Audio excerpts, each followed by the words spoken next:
Welcome to The Explainer. So glad you're joining us today because, wow, we are diving into a massive, highly anticipated, and honestly pretty controversial topic that is just shaking the gaming world to its absolute core.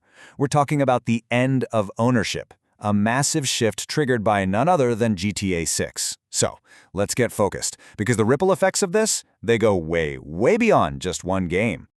Okay, picture this. You've literally waited years. You finally go to the store, drop your hard-earned $80, and practically tear the plastic wrap off the biggest release of the decade. You pop open the case, and there's no disc.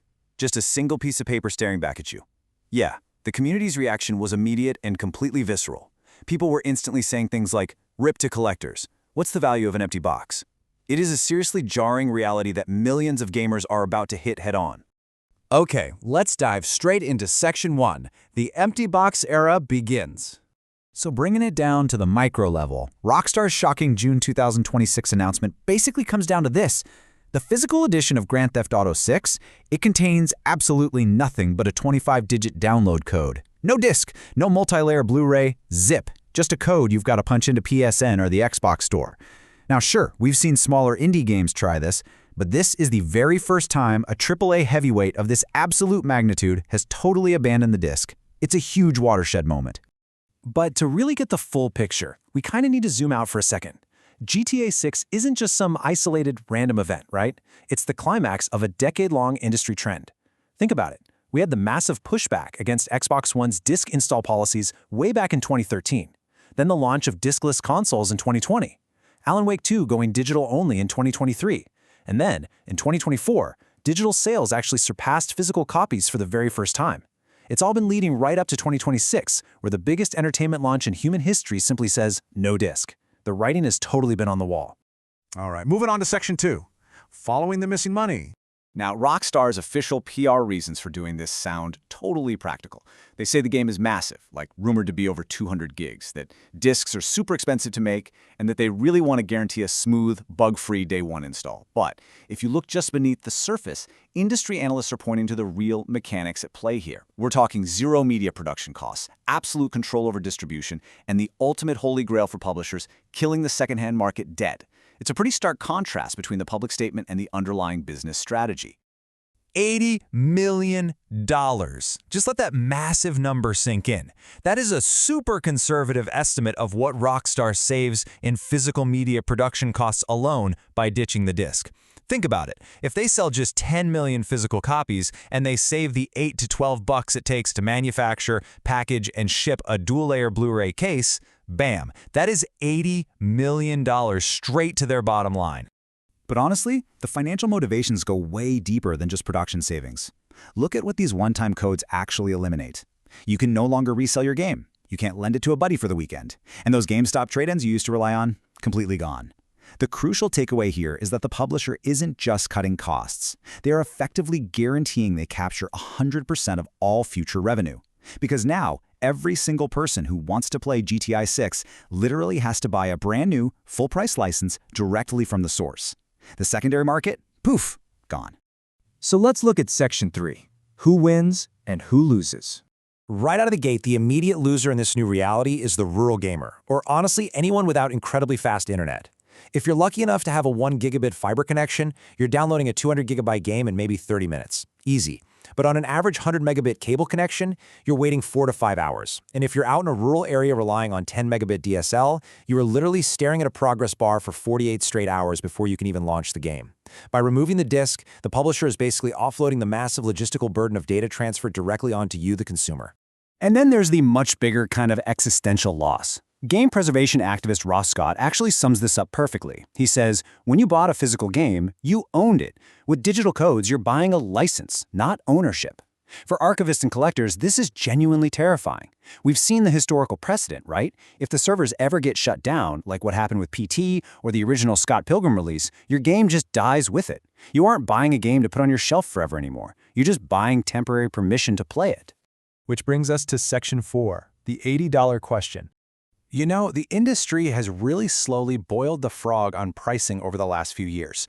We went from paying $59.99 for Red Dead Redemption 2 back in 2018 to $69.99 for massive hits like Tears of the Kingdom in 2023, and now GTA 6 is setting a whole new standard at $79.99 just for the base game.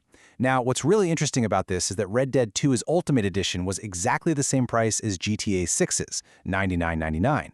But Red actually gave you a physical disc. We're essentially being asked to pay more money for fundamentally less physical material. Yet, even with the missing disc and the totally jacked up price, the community is surprisingly divided.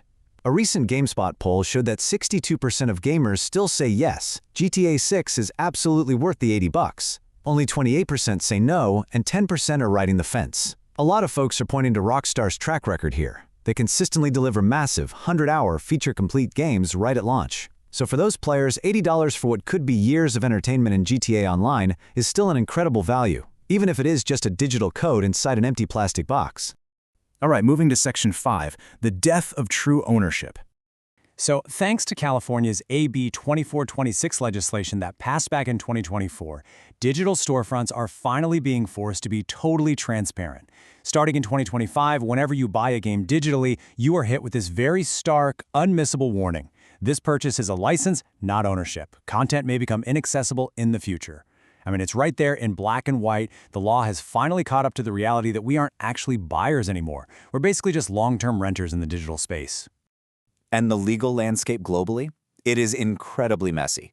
Over in the European Union, the law technically allows for the resale of digital goods, but in practice, the console platforms just block it from happening anyway. Here in the US, the first sale doctrine, which is what lets you sell your used books or physical DVDs, strictly only applies to physical goods. It completely ignores digital licenses. Plus, practically speaking, console accounts on PlayStation or Xbox are strictly non-transferable. If you read the terms of service, you can't even legally leave your digital library to your kids in your will. Crazy, right? Okay, let's look at some solutions in Section 6, how gamers can fight back. If you absolutely refuse to pay premium prices for revocable digital licenses, here is a pretty pragmatic roadmap for you. Step 1, just wait for sales. Seriously, remember GTA 5 has literally been given away for free before, and prices always drop eventually. Patience really does pay off. Step 2, utilize subscription models like Game Pass. Look, if you're only renting the game anyway, you might as well pay a fraction of the cost to access hundreds of them on demand, right? And Step 3, support preservation activism, which leads us perfectly into our next point. 500,000. That is the incredibly impressive number of signatures gathered by the European Stop Killing Games campaign. It proves that collective consumer action is actively happening as we speak. Gamers are literally petitioning lawmakers, trying to force publishers to either keep game servers running or at least provide self-hosting tools when a game's official lifecycle comes to an end. So if you care about digital preservation, know that you are definitely not alone in this fight. So, what does this all mean? It brings us to the ultimate question you have to ask yourself in this modern gaming era. Are you willing to pay $80 for a digital code? It's the absolute ultimate trade-off between the undeniable convenience of modern digital delivery and the complete loss of true, tangible ownership. So, what do you value more? The choice, and honestly, the future of the entire industry is ultimately yours. Thank you so much for joining me on this explainer. Keep learning, keep asking those tough questions, and I'll catch you next time.